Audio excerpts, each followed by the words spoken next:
as much light on that little curiosity and share that curiosity, because you'll be surprised at how many people become curious with you, that I'll be like, wow, I never thought of that. I never thought to look at things that way. I never thought of that perspective of things. And that just sparks something small. Because for me, it's always when I just thought, when people see Nairobi, because you don't see the beauty, you appreciate it less. But because when you look at pictures of wherever, whether it's Dubai or New York or wherever, you're like, oh, that place must be such an amazing place to move and to go live in, because look at all these pictures. Look, it's true. But you never see pictures of the streets of New York. Exactly. To see how dirty they are. Yeah. You never smell the pee of the streets of Paris. Yeah. Until you go there. I heard it it's smells. only because of the pictures. Yeah, it's true. It's only because of the pictures. So I'm like, if you start seeing your own city and accepting it, both the good and the bad, so much change can come out of that. I believe that even for the future, you take care of something because you regard it more. Yeah. Yeah. Speaking of picture, so what really makes a powerful picture or an image? Is it the beauty in itself? Say, for example, this studio, I'm some lady over there. Is it the story behind the picture, or is it the what? What can I say? Is it the what else? What can I add to it? I feel like first it's many things. Yeah. It's, for me, I think, or the emotion, for example. Yeah. It's when you see, it's either could be the emotion that comes through, especially with human interest photography, whether it's something really sad or the capturing of human emotion in a very strong way, whether it's intense joy or surprise or something like that. But at the same time, I think it's seeing something unexpected. So when you see beauty where you didn't expect beauty, that can be very captivating.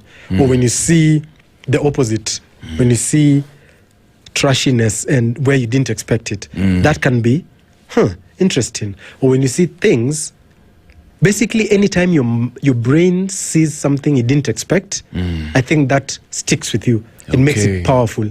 Sometimes it might be the way the picture is composed. Right. It might be that something you only see colored, now you see in black and white. Or someone takes a picture and you see colors that you never saw. It could be a sunset that you've never seen a sunset looking like that. So all of these things make a picture compelling. But I believe that when people are used to just stopping and taking in something, if you see a picture, and that's for me, the problem of social media is that it has made these things so easily available, and that we scroll through them too quickly, that we don't take that one extra minute to really think about the thing. Sometimes it's the story. Sometimes the picture is just very plain until you hear the story about it. And that story might be in the caption, or someone talking about it saying, when I took this picture, this is actually this.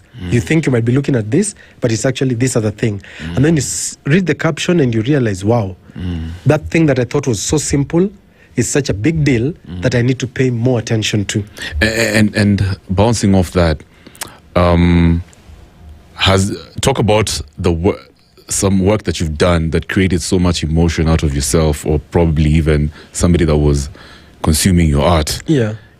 Talk about that piece of work. I think one picture specifically is what comes to mind. A day, I think in 2014 or 15. Gikomba was on fire, and for me it was just a normal day. I was heading to very early meetings, like an 8 o'clock in the morning meeting, and so because of traffic and all that, usually it was like when I have an 8 a.m. meeting, I will get up before the sunrise. I leave my house at 5:30. I drive to the viewpoint just outside Waterhouse, where the promulgation flag is. What is that place called? Uhuru Park. Before it was sealed off. I used to go there and just watch the sunrise from there, because the sunrise rises behind the buildings or the skyline of Nairobi. So I'd made it a habit. Those days I used to go at least twice a month. And this day, I stop there. It was looking like it was going to be a beautiful sunrise. And I park my car, I get out, I see this huge black cloud. And I'm like, what is happening right now? I set up my tripod and I quickly go, because now I'm waiting for the sunrise. I go on Twitter to see what's happening. I find people talking about Gikomba on fire. And I was the only one there. And for me, the shock, of course, most news reporters were at the scene of the fire at Gikomba. shooting the actual story and whatever was happening. And so I stayed there and I just continued taking pictures of the skyline as it kept changing. Yeah, and it was one of the most beautiful sunrises I've shot of Nairobi. But on the morning of such a tragic event in Gikomba, so much property destroyed and stuff like that. And I remember I showed this picture later that day or later that week to Blinky, who's a friend of mine and a musician that Blinky many Bill? people know. Yeah. Okay. And when I showed him, he said something that was profound to me. Because he said, that's so dope, and isn't that just the story of Africa? Beauty and tragedy coexist always in the same.